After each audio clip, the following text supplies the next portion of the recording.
Hi, it's Dwyer, gamblersadvisory.com, dwyervip.com. Remember, the opinion you should follow should be your own. Just consider this video to be a second opinion from a complete stranger online. You know, from time to time, fans like us, quite frankly, need to step in and need to support possible boxing matches. Right? Need to, light a fire under the people with power in boxing so that the light goes on. So that they realize that there's a multi-million-dollar opportunity that's not going to be there too long. Because Father Time ages all of us. Right? You see a successful boxer in his mid to late 30s who has a lot of money in the bank. And you're going to see a guy who has an option to do things other than get hit in the head for a living. Right? Now, I was intrigued by a recent interview that Freddie Roach gave, where he was basically pleading for an opportunity to have his fighter, Manny Pacquiao, fight Saul Alvarez. Right? Now understand, Manny Pacquiao is a guy who has moved on to a political career. I know he's back, I know he's fighting Jesse Vargas, but now, you really have to view him as a moonlighting fighter. Right? He's the fighter with a day job. Right? Who really needs a good reason to put the gloves back on, to continue his boxing career. Right? He doesn't need boxing at this point. Right? There might come a time where Manny is in the middle of a fight and he's thinking to himself, what the hell am I doing this for? Why am I getting cut? Why am I getting hit in the head? Why did I lose weight for this fight? Why was I in a gym with young pups training, getting hit? Why was I up at 4 in the morning doing road work? Right? Understand, that's what guys in their 30s think about. Right? When you're a teenager, when you're in your 20s, you view boxing as your destiny, your future. You're going to be the greatest. You'll make the commitment. Right? You're hungry. Well, what happens after the meal? What happens when you're Manny Pacquiao and you've already been involved in some of the biggest events of the last 25 years in the sport? Right? Wasn't that Manny across the ring from Floyd Mayweather in boxing's highest grossing event ever? Wasn't that Manny Pacquiao against Oscar De La Hoya? Wasn't that Manny Pacquiao against Juan Manuel Marquez, right? This is a guy who has been in the ring fighting big fights. Yes, that was Manny knocking out Ricky Hatton. So, to get Manny Pacquiao in the ring, you have to dangle things like title holders, right? Jesse Vargas. Well, let me say this. Freddie Roach, the trainer, in my opinion, is one of boxing's best matchmakers. It was Freddie who saw Oscar De La Hoya in the ring with Ivan Calderon. Keep in mind, Freddie, for 5 minutes, was the trainer of Oscar De La Hoya. Look that up. And it was Freddie who noticed that Oscar was having a problem with Calderon's hand speed. So it was Freddie who then started begging for a Manny Pacquiao-Oscar De La Hoya fight, at a time when Oscar arguably was the biggest draw in boxing outside of the heavyweight division.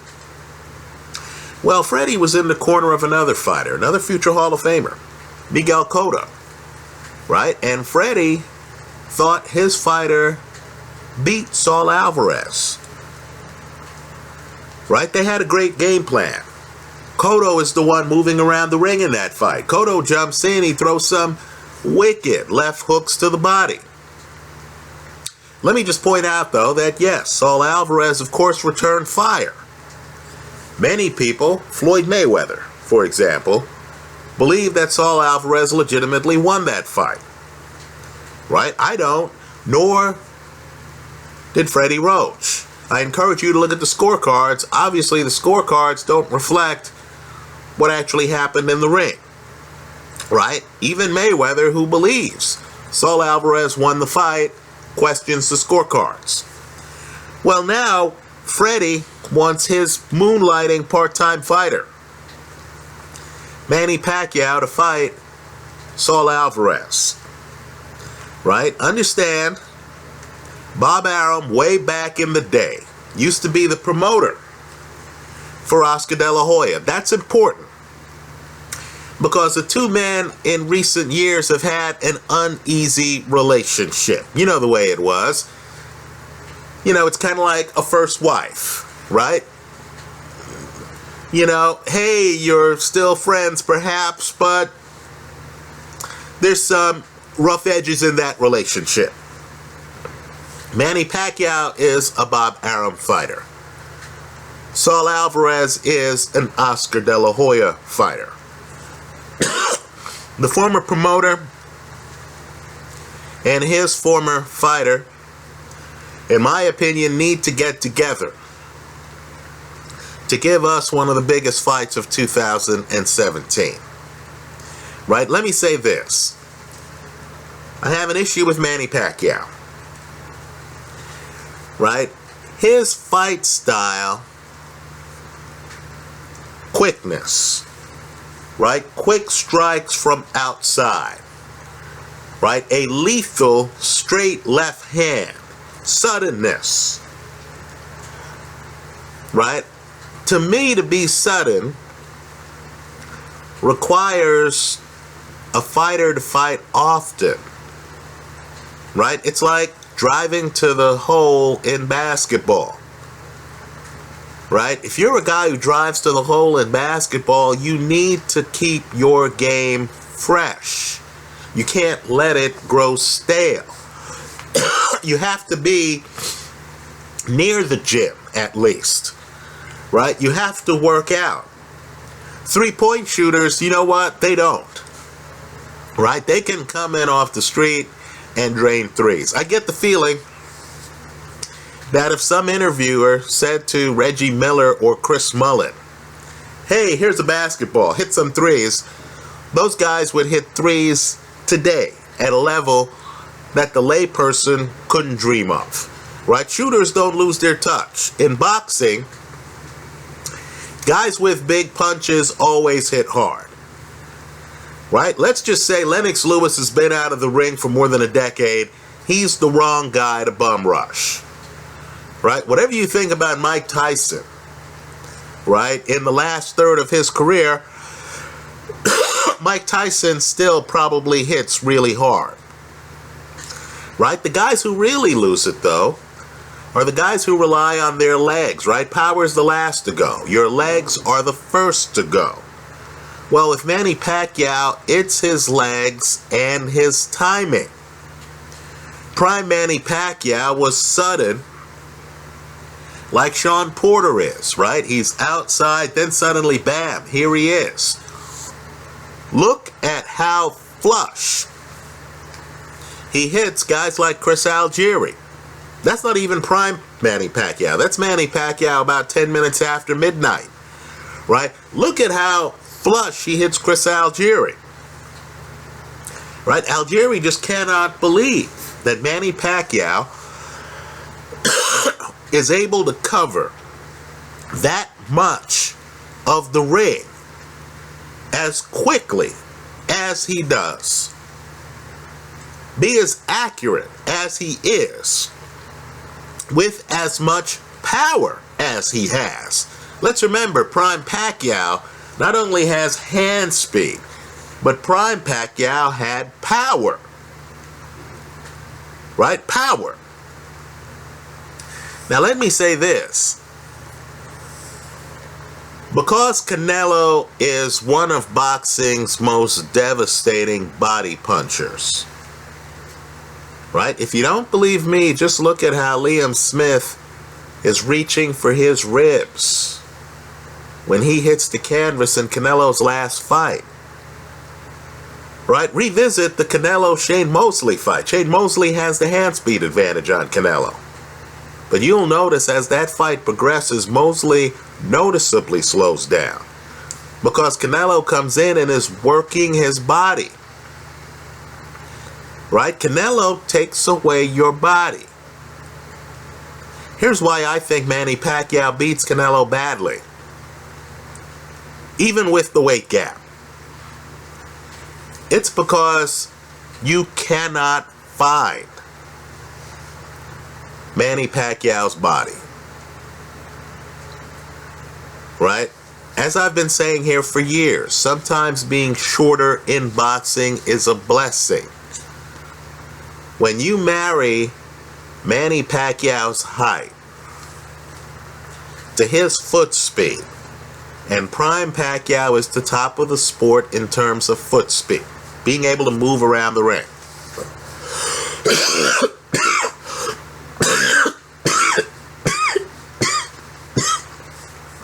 What you get, if you're still with me after that coughing, I need a mute button here. But what you get is a guy who is too low for a Canelo to find his body. Somebody tell me what Canelo would be able to hit on Manny Pacquiao. Right? Understand, Canelo is really Vladimir Klitschko, isn't he? In a different weight class. Heavy puncher. Right? Very good jab. Sets you up with the jab, comes over with a straight right hand. Right? That's when he's headhunting. In between that, Canelo likes to come in, great left hook to the body, gets his weight, is committed, has a pretty good right hand to the body, is a committed body puncher who rips up your mid-cage. Right? The guy, easygoing guy, murderous puncher, murderous body puncher. Do you think for a second that slower moving Saul Alvarez is going to be able to find Manny Pacquiao with that jab? Do you think for a second that slower moving Saul Alvarez is going to be able to corner Manny Pacquiao and land shots to the body? Understand, we should not confuse, and it's a bad optical illusion, Floyd Mayweather, what he did to Manny, with what Saul Alvarez can do to Manny Pacquiao. Right? Mayweather really was a great athlete. Right? A great athlete who, from day one, developed his boxing skills. Right? Always had a great left hook up front. Always. That's the punch that puts down Juan Manuel Marquez. Always had a great left hook up front, but never relied on his power. Right? Always developed his boxing skills. Right? So you had a freak athlete who was a master boxer. How many of the people watching this video think Canelo is a freak athlete? Right? I view Canelo as a murderous puncher who needs to take off 30% of the rounds. Right? I don't view Canelo as having the reflexes of, let's say, a Floyd Mayweather, of a Manny Pacquiao. Right? The issue in this fight would be whether Pacquiao, and we're going to find out a lot from this Jesse Vargas fight, whether Manny Pacquiao is still Manny Pacquiao. Now, to me, this fight would erase a stain on Pacquiao's record. Pacquiao supposedly was the champ for 5 minutes at 154 pounds. To get that belt, he required Antonio Margarito to lose so much weight that when you saw Margarito at the weigh-in, he looked unhealthy, right? And it's unfortunate because understand, Pacquiao was so much faster than Margarito. Pacquiao looked so good in that fight that had the fight not had a catch weight, it would have been one of Pacquiao's biggest outings. Instead, we got the 154-pound equivalent of Andre Ward against Chad Dawson, when Chad was the light heavyweight champ, but was fighting at 168 pounds, right? Catch weights diminish performances. They diminish the historical significance of the fight because they take the fight out of our historical reference frame. Now, right now, Saul Alvarez is a champion at 154 pounds. If I'm Manny Pacquiao right here, if I'm Bob Arum right here, I call out Saul Alvarez.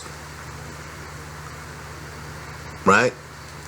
I think Manny wins that fight. I think it looks dramatic. I don't even think Manny would get hit with hard shots from Saul Alvarez because Canelo is best when you're close to him. Right? Liam Smith was right here. Right? The guys traded. Carlos Baldomir was right here with Canelo.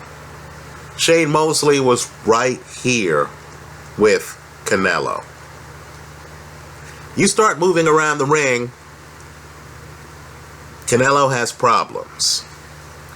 Guys who move end up going rounds with Canelo.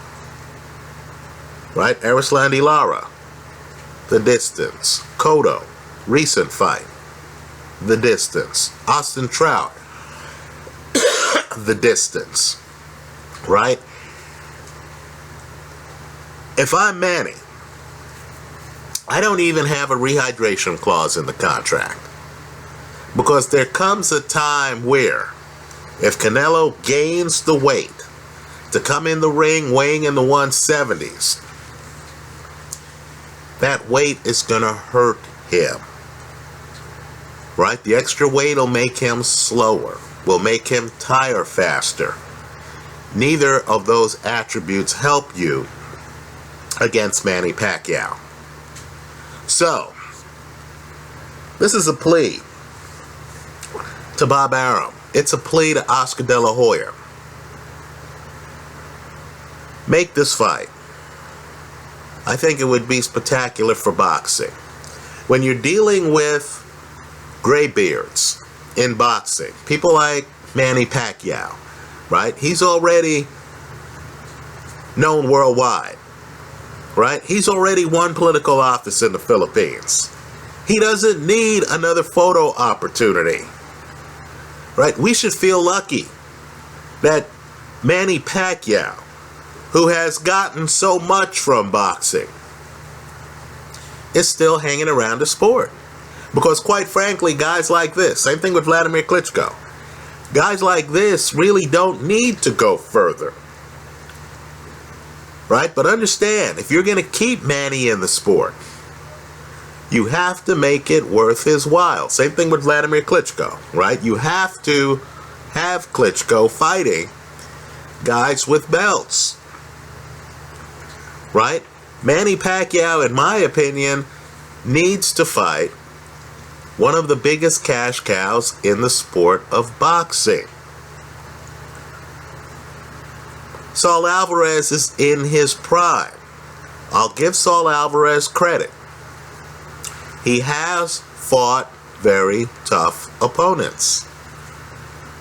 Right? While I believe personally that he's dodging Golovkin, right? Let's call it as it is, right? Hey, Ray Robinson dodged Charlie Burley, right? While I believe that he's dodging Golovkin, I have to give Canelo credit on fighting Lara, fighting Cotto, fighting Mosley, right? fighting all the guys he's fought. Right? I'll give him credit on all of that. He's fearless. If he fights Manny Pacquiao, he'd be one of the few guys to fight both Pacquiao and Floyd Mayweather. Right? I know Juan Manuel Marquez did it. I'm sure there are others. Miguel Cotto. Right?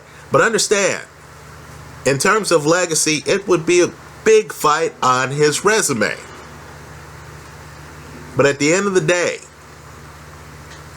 Saul Alvarez, who I know it sounds like I'm picking on. I know half the comments in the comment section are going to be, Dwyer, why do you hate Saul Alvarez? Right? At the end of the day, Saul Alvarez is too slow to make a fight against Manny Pacquiao competitive. Right? Pacquiao is too fast. The styles sync too well. Right? Flat-footed power puncher with, let's say, average hand speed. Right? Who relies on power punches to the body and technique. Great left hook, great straight right hand. Right? Against a southpaw who's not going to get caught by the jab. Who's going to be moving around the ring, who has much faster hand speed, who's not going to be living in the pocket, who's going to be outside of the pocket, lining up a left hand, jumping in with it, then pivoting and being next to the pocket, throwing combinations, then getting out of there. Right? Let's just say that spectacle would be box office gold. Canelo and Manny are easily two of the most charismatic fighters in the sport. Right? So if I'm Manny, I do what Floyd used to do. I don't gain the weight to weigh what the other guys weigh. Why? Because quickness, movement. That's my game, and I don't want to weigh myself down. Right? I want to fight at my weight. I want to do things my way. Let the other guy bloat up. Right? Understand, too, if Canelo has given up the 154-pound title, right? And let's face it, that's a tough division. Right? Demetrius Andrade, who I feel beats Jack Culcay, is in that division. The Charlo brothers are in that division. Erislandy Lara fights in that division.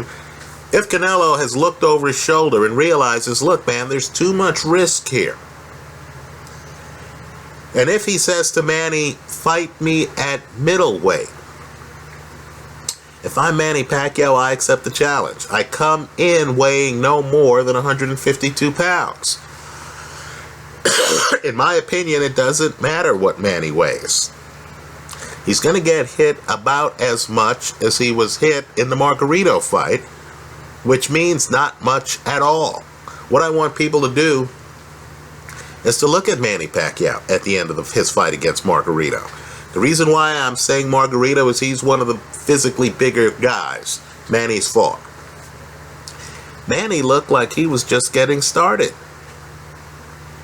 Manny's face was unmarked. Right? Manny looked like he had just had a sparring session. The other guy was too slow. Right? So to me, the weights don't matter when you're not getting hit. I like Manny Pacquiao over Saul Alvarez. I'll concede between coughs here that I liked Cotto over Saul Alvarez. That I liked Austin Trout over Saul Alvarez. That I liked Erislandy Lara over Saul Alvarez. I'll agree. Saul Alvarez is one of those fighters who seems to, in fight after fight, do better than I expected. Point conceded. But even here, I'm picking his opponent. Right? Let me also say, too, that go back and look at the videos. You'll see that in many of the fights, I've taken Saul Alvarez by KO as a hedge. Right? So some of the fights I did well. right? The Liam Smith fight, hey, worked out for me. The Amir Khan fight, hey, worked out for me, right? But I don't mean to pick on Saul Alvarez, except to just say, look, he's not as fast as you think, right? History is replete with big punchers, huge punchers, Sonny Liston, Archie Moore, who simply couldn't handle an opponent's movement. Cleveland Williams.